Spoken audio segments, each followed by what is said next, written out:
10월 미국 몬태나주 두 딸과 9살 된 핏불 테리어 제우스와 살고 있던 싱글맘 카산드라 라스무센. 그녀는 갑자기 갈 곳을 잃은 이웃을 자신의 집에 잠시 머물 수 있도록 해줬습니다. 그런데 며칠 뒤 집에 있던 돈과 귀중품은 물론이고 가족처럼 아끼던 반려견 이 제우스도 사라져버린 겁니다. 아이고. 아니 어떻게 된 거예요? 그 지인이 그러면 도둑이 되어서 물건을 훔쳐간 건가? 돈도 돈이지만 반려견은 왜 데려가요? 그러니까 왜 데려가? 자, 이 호의가 배신으로 돌아온 순간이었는데요. 그리고 무엇보다 카산드라와 이 두 딸은 한순간 가족의 일원이었던 반려견 제우스를 잃은 것에 큰 상실감을 느꼈고요.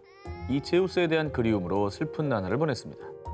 자, 그런데 두 달 뒤인 2019년 12월 지금 저희 동물보호소에서 제우스를 보호하고 있어요. 도둑을 체포했고 그의 집에서 발견된 제우스를 인근 동물보호소로 인계했다는 소식이었습니다. 아이고. 정말 바라던 순간 아니겠습니까? 맞습니다. 그러면 다시 만난 건가요? 자, 그런데 제우스를 다시 찾았다는 기쁨도 잠시 이들에게 생각지도 못했던 시련이 찾아왔습니다. 제우스가 발견된 곳은 웨스트 버지니아주. 카산드라의 집에서 무려 3,200km 떨어진 곳이었습니다. 시속 100km로 달려도요. 왕복 64시간을 운전해야 다녀올 수 있는 곳이었죠. 어휴. 하지만 어린 두 딸을 홀로 키우는 데다 휴가를 낼 여건이 되지 않았던 카산드라. 야. 64시간은 정말 할 말이 없다. 근데 이게 어떻게 보면 비용을 좀 지불하고 네네. 비행기로 이렇게 좀 데려오는 방법이 없었을까요? 이 동물보호소에서도 이 제우스를 여객기에 태워 보내려 했지만 이 제우스의 몸무게가요. 33kg으로 항공기 내 반려견 탑승 기준 무게를 초과했습니다. 아니 어떻게 된 거죠? 완전히 뭐 이상 가족 아닙니까? 지금 이게 생리별한 거잖아요. 그렇죠. 자, 그런데 이 안타까운 사연을 알게 된 동물보호소 측에서 한 아이디어를 떠올렸습니다. 여기 릴레이로 갔을래나? SNS에 제우스를 집으로 데려다 줄 분을 찾습니다. 이렇게 도움의 글을 올린 것이죠. 저 내일 아침에 켄터키로 출장 가는데 거기까지는 제가 제우스를 태워갈게요.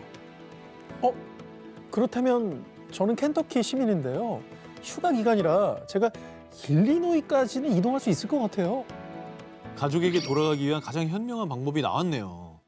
자, 이렇게 시작된 일명 제우스 릴레이 봉사. 무려 15명의 봉사자들이 자신의 차에 제우스를 태운 다음에 이동할 수 있는 거리만큼 데려다 주고 다음 봉사자에게 제우스를 인계했던 겁니다. 야, 그리고 제우스를 처음 만날 때마다 인증사진을 찍어서 카산드라를 안심시켰다고 합니다. 야, 진짜 살아있다, 살아있다. 아유, 다 찍어서 인심이 보내줬- 살아있네. 그죠? 야, 근데 너 나름 되게 편안해 보여, 표정이. 그러네. 예. 그러니까 저 마음을 아나 봐요. 어깨 위에 지금 네. 얼굴 올린 거 봐요. 자, 그리고 이렇게 15명이 나흘간 제우스를 데리고 운전을 해준 덕분에 두 달 만에 재회할 수 있었던 제우스와 가족들. 어머.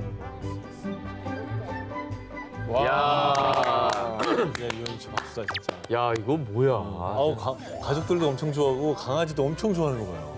사랑의 릴레이 아닙니까? 이거? 그러니까. 예. 우리는 늘 위기였고 항상 극복했다 싶고 18위 공개합니다.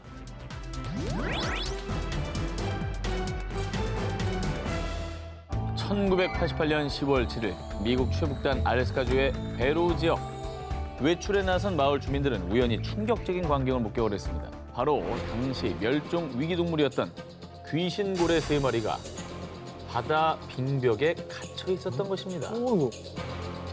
먹이를 먹지 못하는 건 물론이고요. 고래들은 이따금 바다 밖으로 나와서 숨을 쉬어야 되지만 빙벽에 갇힌 귀신고래들의 유일한 숨구멍인 얼음구멍마저도 강력한 추위에 머지않아 얼어붙어 버릴 수 있는 정말 위기의 상황이었습니다.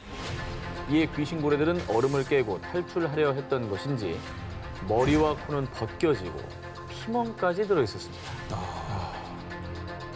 저기서 탈출을 못하게 되면 결국에는 귀신고래들은 죽을 수밖에 없었던 운명인 것 같아요. 안타깝습니다.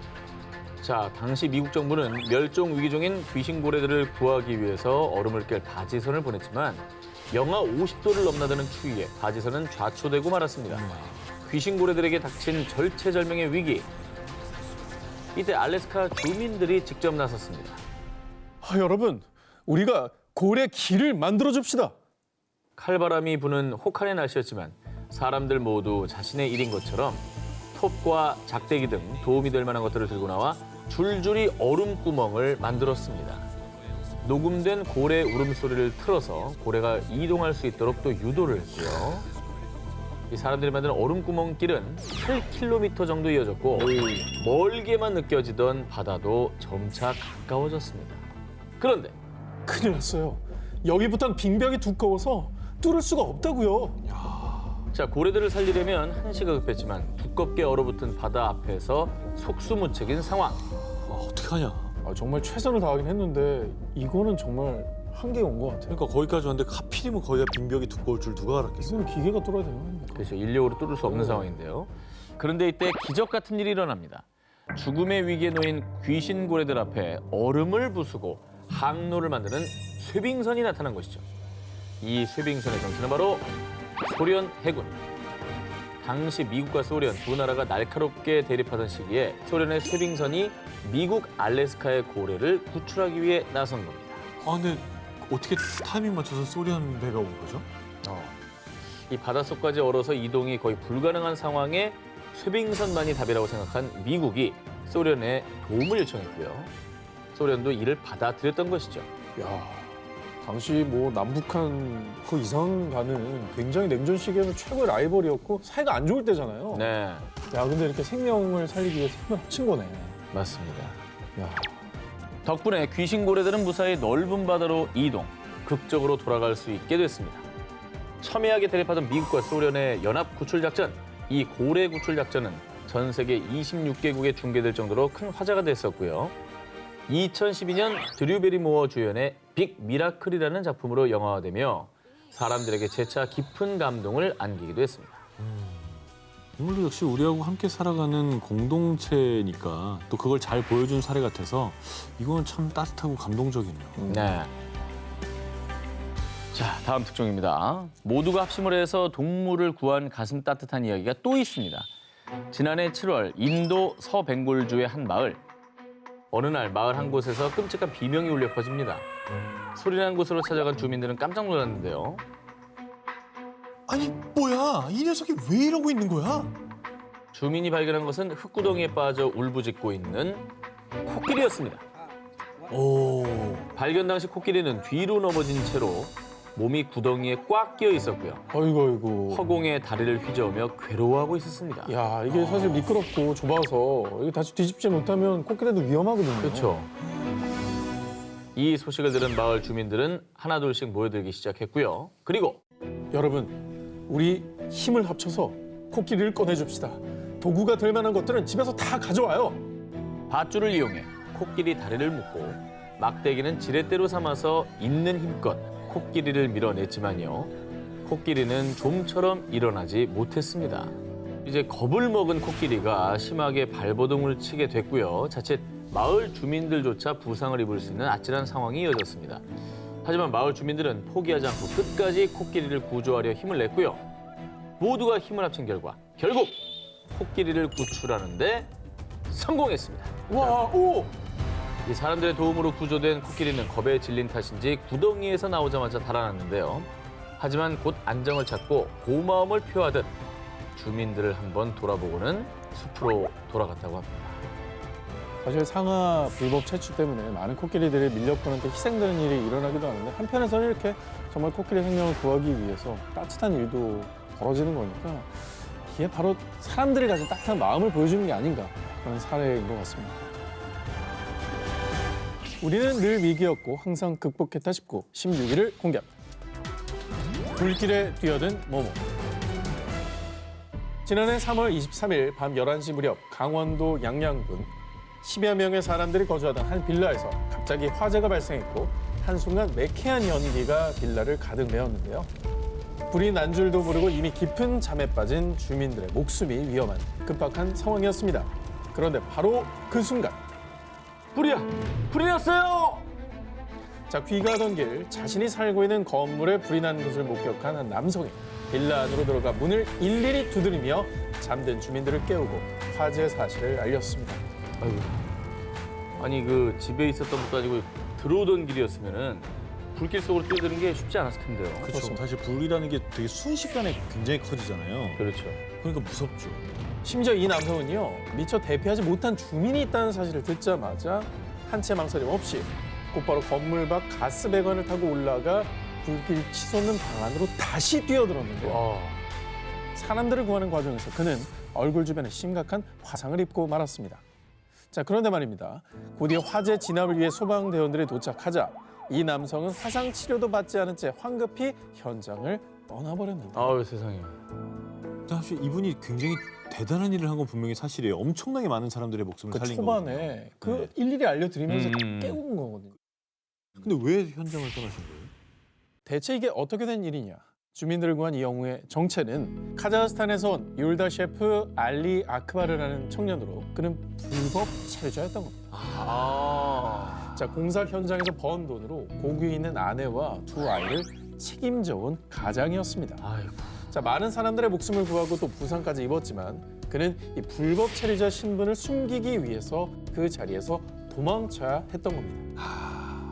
이후 치료도 받지 않고 유유히 사라진 알리를 걱정한 이웃 주민이 그를 찾아서 병원에 데려갔는데요. 자, 불법 체류자라서 의료보험 적용이 되지 않았던 알리의 치료비가 무려 700만 원이나 되었기 때문이죠. 근데 이분은 자기가 뭘 잘못해서 다친 게 아니라 남을 구하려다가 다친 거잖아요. 맞아요. 그게 중요한 거죠. 예, 알리의 딱한 사연을 들은 주민들, 이번엔 이들이 알리를 위해 나섰습니다.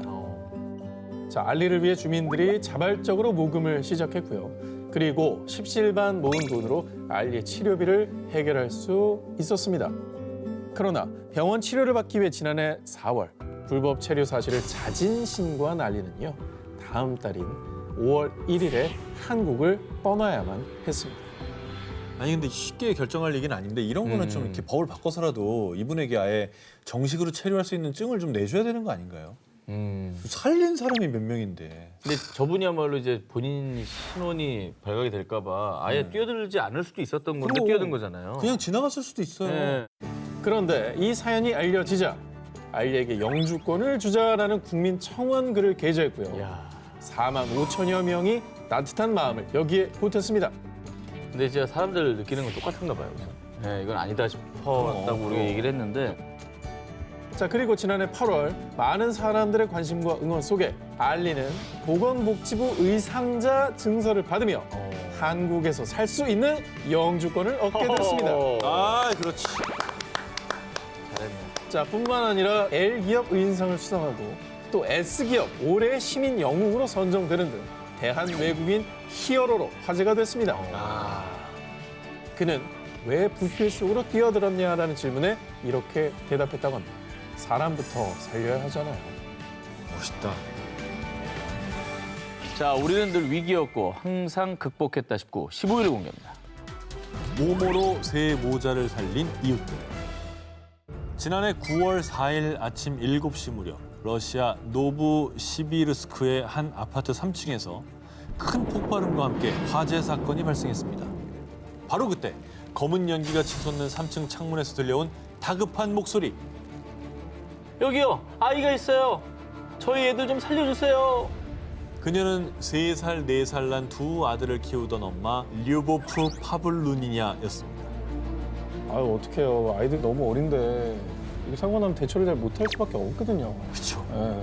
잠에서 깬 파블루니냐가 두 아이를 데리고 집 밖으로 나가려 할 땐 이미 집안이 화염에 휩싸인 뒤였고 불길은 점점 새 모자를 향해 다가왔는데요. 아유, 어떡해. 밖으로 나갈 수 없는 일촉즉발의 상황에서 곧바로 아이들을 안고 필사적으로 창가로 향한 그녀는 소리를 지르며 도움을 청했던 겁니다. 그리고 파블루니나의 목소리를 들은 이웃들은 곧바로 화재 신고를 했는데요. 그러나 소방대원을 기다리기엔 언제 뜨거운 불길이 이 새 모자를 덮칠지 모르는 위급한 상황. 어떡해. 바로 그때 잠깐만요.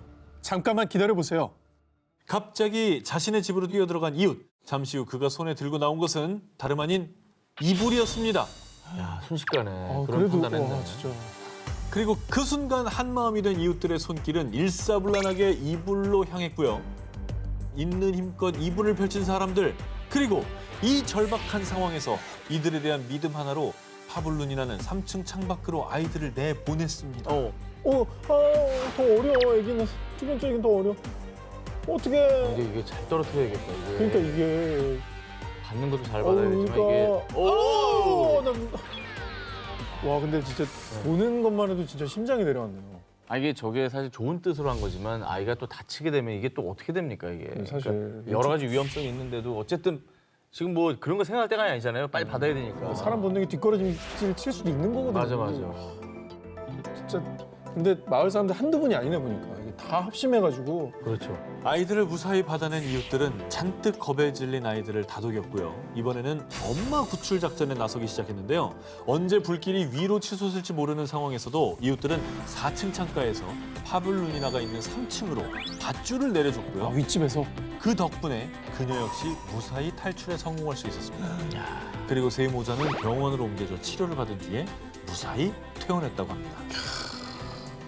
야 이거는 모두가 합심을 했네요 정말. 그러니까 이게 그냥 위아래. 대피하는 사람 없이 마음을 다 모아가지고 이렇게 이 가족을 살리기 위해서 본인의 일처럼 나서서 구하는 거잖아요.